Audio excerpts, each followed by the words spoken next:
হাবিলদার, উর্চিকাকে রেখে ওই মেয়েটাকে ছেড়ে দাও। কিছু বলবেন? বলছিলাম আমি উর্চিকার মা, আপনারা নাকি আমাকে ডেকেছেন? আপনি তাহলে উর্চিকার মা? হ্যাঁ। আচ্ছা, তাহলে আপনার মেয়ে ওই বাড়িতে কেন ছিল?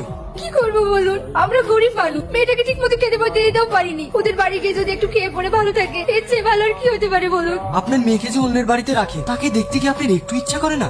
হ্যাঁ করে, ওকে দেখার লিগে আমার মুখের ভিতরে চটপট করে। আমি 4 বছর হয়ে গেল ওকে দেখিনি, ওকে একটু নিয়ে আসেন না, আমি তো চুপ করে দেখি। ওই দেখেন আপনার মেয়ে চলে এসেছে। না না, এ কেন আমার মেয়ে হবে? এটাই আপনার মেয়ে, ভালো করে দেখুন। এসব আপনি কি বলছেন? আমার মেয়েকে আমি চিনতে পারবো না? স্যার, এটা কি আপনার মেয়ে? হ্যাঁ, এই তো আমার মেয়ে। ওরে আমার সোনা, ওরে আমার মধু। স্যার, আমি আমার মেয়েকে নিয়ে বাড়ি যেতে চাই। যাবো স্যার? অবশ্যই যাবে। উর্চিকা, এটা কি তোমার মা? কি হলো বলো? এ হর্চিকা, বল। স্যারকে বল আমি তোর কে হই, আমি তোর মা হই, বল। না, এ আমার মা না, আমি একে চিনিই নি। কি বলছো মেয়েটা?